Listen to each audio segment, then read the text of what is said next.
Hola y bienvenidos a la historia de Roma.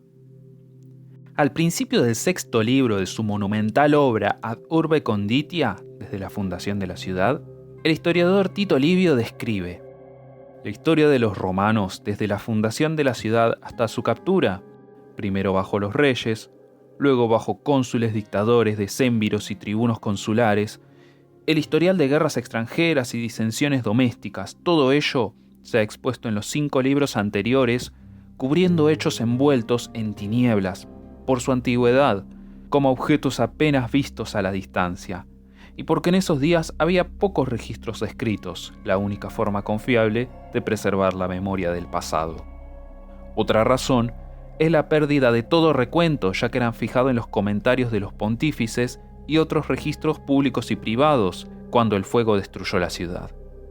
A partir de su segundo inicio, como una planta reducida a sus raíces, surgió con mayor belleza y fecundidad los detalles de su historia, tanto civil como militar. Este parece ser un buen lugar para comenzar esta semana.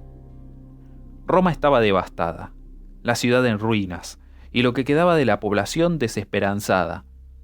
Oficialmente, el abandonar Roma estaba fuera de discusión, pero extraoficialmente la idea tenía mucho peso.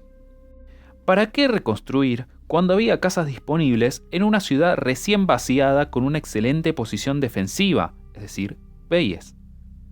Los romanos no habían tenido piedad por los vellanos, y la ciudad etrusca era un pueblo fantasma. Pero el Senado estaba decidido, y los romanos comenzaron la reconstrucción, cada uno por su cuenta. Camilo, ahora visto como 2 veces salvador si se da crédito a las leyendas, apoyaba el quedarse en Roma y el pueblo, aunque reacio, siguió a su héroe. La nueva Roma que crecería de las cenizas del saqueo galo es reconocible hasta el día de hoy, con sus calles azarosas y sus barrios enredados, claramente no planificados. Y es que de hecho no hubo ningún plan. Los romanos simplemente tomaban los materiales que podían rescatar y empezaban a reconstruir donde cada uno deseaba. Roma, por decirlo con mucho cariño, es y ha sido, desde el 380 a.C., un convulsionado desastre que desafía la lógica. La ironía es que en cualquier otro pueblo, ciudad y campamento construido por los romanos, la racionalidad y los ángulos eran la norma. Desarrollaron un modelo para los campamentos militares fortificados que se centralizaba en torno a caminos perpendiculares y que luego copiaron a cada asentamiento que creaban. Desde las islas británicas hasta Siria, donde los romanos fueran, llevaban su plano de ciudades cuadriculadas. Pero la mismísima ciudad eterna era una ciudad oscura, pesadilla para cualquier obsesivo del orden. La raíz de este caos está en los años posteriores al saqueo gálico, donde los romanos reconstruyeron rápido sin ninguna clase de plan. Tampoco es que fuera culpa de los romanos. Mientras intentaban volver a levantar su ciudad rota, casi todos sus enemigos intentaron liberarse de los odiados romanos. Como mencioné la anterior vez, los sospechosos de siempre, particularmente los volscos, reaparecieron. Pero incluso viejos aliados se rebelaban. Caer sobre Roma se convirtió en rutina para las comunidades latinas descontentas, que nunca se habían recuperado de la derrota de la Liga Latina 100 años antes en la batalla del lago Regilio. Incluso las mismas colonias romanas, con fuertes lazos a la ciudad, se unieron a estas rebeliones y patearon a su ciudad madre cuando ésta estaba caída. Mientras trataban de rearmar sus vidas, los romanos eran llamados a armas una y otra vez para pelear en un frente, luego en otro y ahora contra ese enemigo y después contra este otro viejo aliado. No es sorprendente que la ciudad creció tan desordenadamente. Casi no terminaban de levantar sus casas que ya era hora de volver al campo de batalla. A través de estos años, Camilo fue la roca sobre la que los inseguros romanos se apoyaron. Ante el peligro, acudían a él para que los llevara a la victoria. Ya fuera como dictador oficial, como lo fue en el 389 a.C., en el 368 y por quinta y última vez en el 367, o electo como tribuno militar de ese año. Camilo era el líder incuestionable de Roma. Todos se apoyaban en su sabiduría estratégica y táctica para sobrevivir en estos tiempos oscuros. Sus enemigos, y sí que los tenía, lo acusaban de arrogancia, de tratar a los tribunos como siervos y no como sus iguales. Pero a la gente estas acusaciones le eran indiferentes. Camilo era el hombre. Además, los otros comandantes inspiraban poca confianza. En cierto punto, un tribuno que dirigía una legión contra un ejército de latinos y volscos vio cómo sus fuerzas huían a su campamento. Entonces, se ordenó que Camilo tomara el mando, y con su sola presencia inspiró tanta confianza en los soldados que volvieron al campo de batalla y derrotaron al enemigo al que tanto temían. En estas campañas, los volscos serían finalmente derrotados en buena parte por su liderazgo. Camilo fue el protagonista de su época, y pasarían otros 150 años hasta que aparecería nadie que se le igualara en el panteón de los héroes romanos. Aquel hombre que sí se le igualaría, Escipión el Africano, quien libraría a Roma del azote de Aníbal y los cartagineses, es casi siempre mencionado a renglón seguido de Camilo.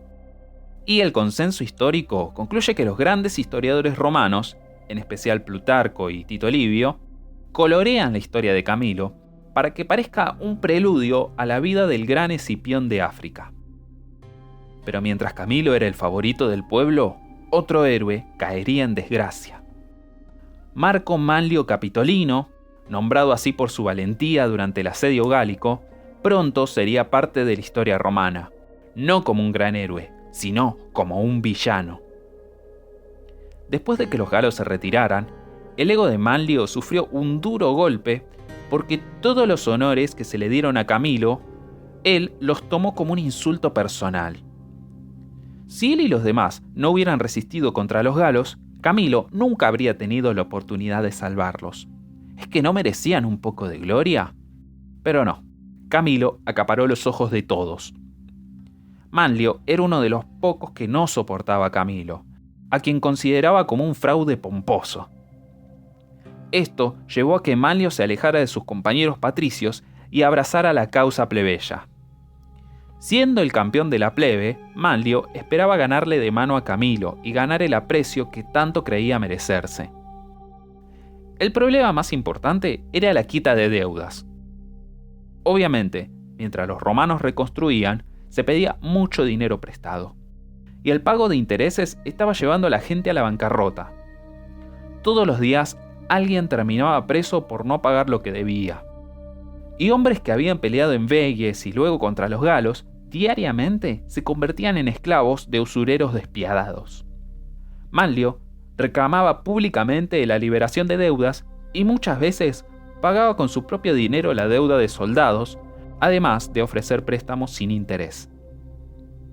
La imagen de Manlio como salvador de los pobres perturbaba a los patricios, no solo porque pensaba que ayudaba a deudores irresponsables, sino porque constantemente hacía referencia al potencial del pueblo y cómo su superioridad numérica debía contar aún más en la política. Los patricios lo veían como una no muy disimulada amenaza al orden, y Manlio empezó a verse como una figura revolucionaria. Fue arrestado una vez por acusaciones falsas de robo contra los prestamistas, pero la indignación del pueblo fue tan grande que tuvieron que liberarlo. Y como había paz en el exterior en ese momento, llegó la agitación civil.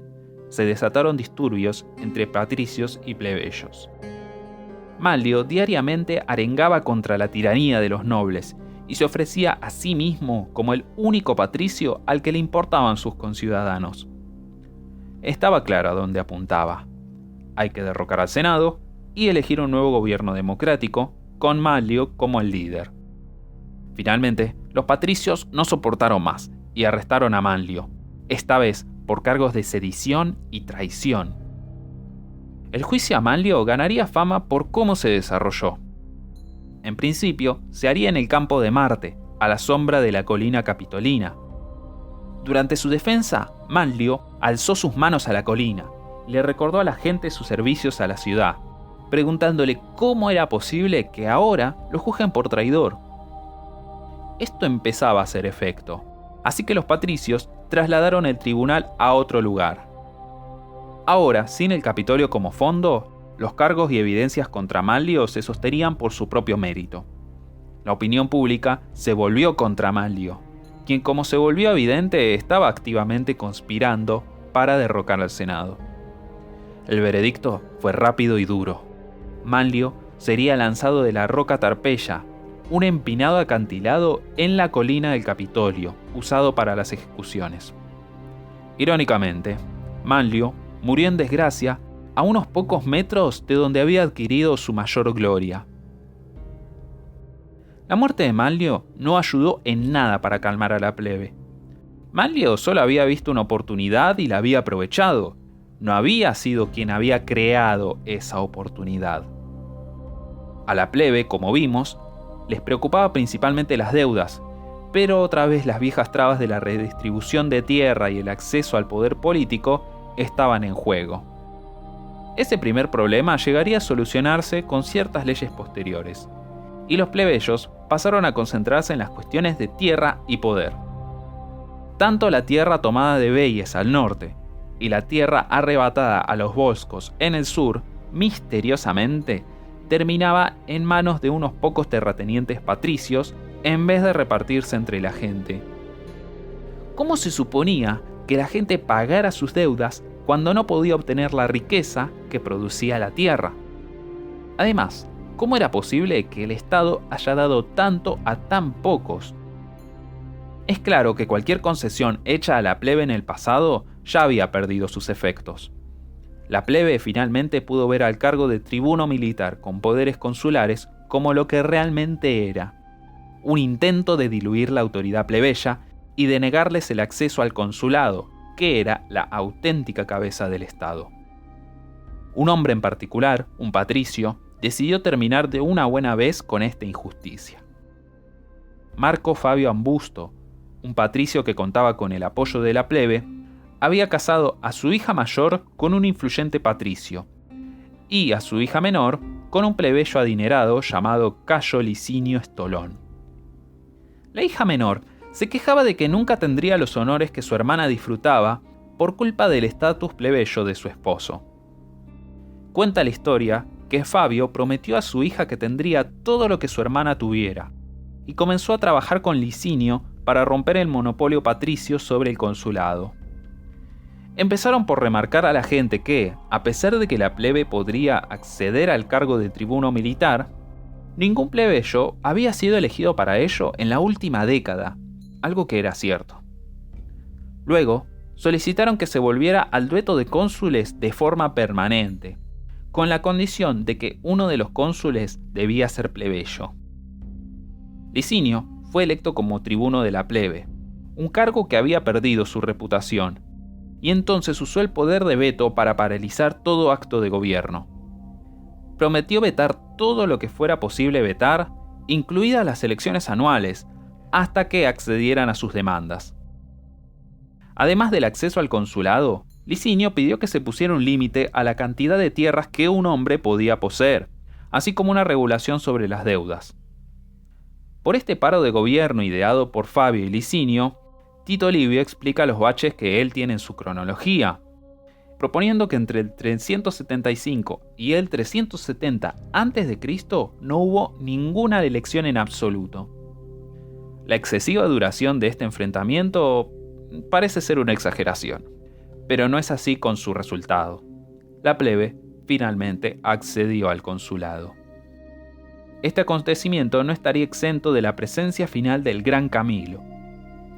La agitación civil y el vacío de poder llevó a que se designara un dictador, y el Senado eligió a Camilo, quien era apoyado por todos, plebe y patricios por igual.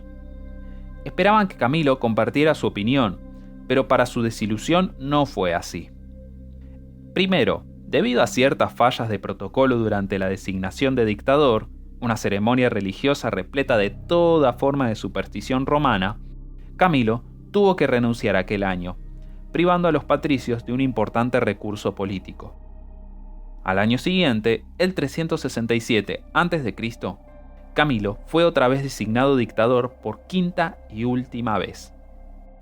Usó su poder para acordar un trato con Licinio y los suyos, y por la primera vez se elegiría a un plebeyo como cónsul.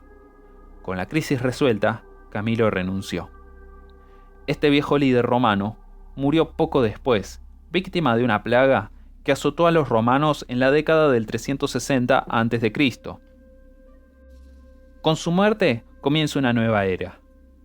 Los romanos habían sobrevivido a una destrucción casi absoluta y emergieron como un pueblo más fuerte y democrático. Históricamente, el honor de ser el primer cónsul plebeyo le corresponde a Lucio Sextio, un colega de Licinio que ayudó a planear el paro. Otorgó el límite de propiedad de tierra y la regulación de las deudas en poco tiempo. Irónicamente, el mismo Licinio sería enjuiciado años después por violar las mismas leyes que él proponía, luego de acumular grandes parcelas de tierra para él y su familia. En este punto, la ley solo especificaba que uno de los cónsules podía ser plebeyo. Para el 342 a.C., se aprobaría una ley que dictaba que uno de los cónsules debía ser plebeyo. Por ahora, la plebe aceptó la obvia victoria, y la próxima generación tendría que encargarse de tener no simplemente la posibilidad de llegar al poder, sino tener la garantía de que llegarían al poder. La veracidad de esta lucha entre plebe y patricios y la elección del primer cónsul plebeyo en el 367 a.C. ha sido cuestionada por historiadores contemporáneos. En primer lugar, señalan que los historiadores de los periodos de la República Tardía y el Temprano Imperio se inspiraban obviamente en eventos más recientes, en especial los conflictos en torno a los hermanos Graco, que usaron su poder de veto como tribunos para forzar leyes de reformas agrarias en las décadas del 130 y el 120 a.C. En segundo lugar, análisis modernos determinaron que al menos un tercio de los cónsules previos al 367 a.C. es posible que hayan sido de origen plebeyo. Como suele pasar, un punto claro y dramático en la historia es menos probable que un gradual cambio de política a lo largo de los años. No cabe duda de que la mayoría de los primeros cónsules eran patricios, pero quizás no se debía a una discriminación intencionada, sino a la riqueza y la fama que ya tenían de antemano los candidatos patricios. La fecha del 367 a.C. es importante, sí, porque a partir de allí hay un marcado aumento de cónsules plebeyos, demostrando una especie de decisión consciente de darle el poder a la plebe. Y claro, la existencia de una ley en el 342 a.C., estipulando que uno de los cónsules tenía que ser plebeyo, es algo indiscutido. Y parece ser que fue el producto de un cambio paulatino y no una decisión de la nada. En general, podemos decir que luego del saqueo de Roma, los plebeyos reclamaron y obtuvieron mucho más poder del que tenían previo a la llegada de los galos. Los romanos tuvieron que luchar mucho luego de que los galos los dejaron medio muertos, pero lograron sobreponerse a masivas presiones externas y al disenso interno. El nuevo empoderamiento de la plebe ayudó a que pasaran a ser una unidad más coherente y menos dividida socialmente. Esta cohesión se pondría a prueba en una guerra que se acercaba cada vez más. Aunque aún no lo sabían, los romanos estaban por empezar una serie de guerras que los llevarían a ser la fuerza dominante, no del Lacio, no de Italia Central, sino de toda la península. La próxima semana presentaremos a los samnitas, y aquellos que ya hayan leído el blog sabrán algo de ellos, quienes eran la tribu más feroz de las colinas italianas, y no solo probarían estar a la altura de Roma, sino que también obligarían a los romanos a repensar todo lo que sabían sobre el arte de la guerra. Los romanos lucharían una gran guerra con tres distintas facciones de los samnitas entre el 343 y el 295 a.C. Las guerras samnitas arrastrarían a todos los distintos poderes de Italia a un bando o al otro, y culminaría con la batalla más grande ocurrida en suelo italiano. Cuando todo termine, la victoria romana fue tan absoluta que tendrían que pasar 200 años antes de que los italianos volvieran a ser una amenaza. Y para ese entonces, Roma ya sería un imperio internacional que los italianos no esperaban derrotar, sino simplemente ser parte de él. Nos estaremos leyendo por todas las distintas redes sociales, ya sea Twitter, Instagram o Facebook, y con esto los dejo hasta la próxima.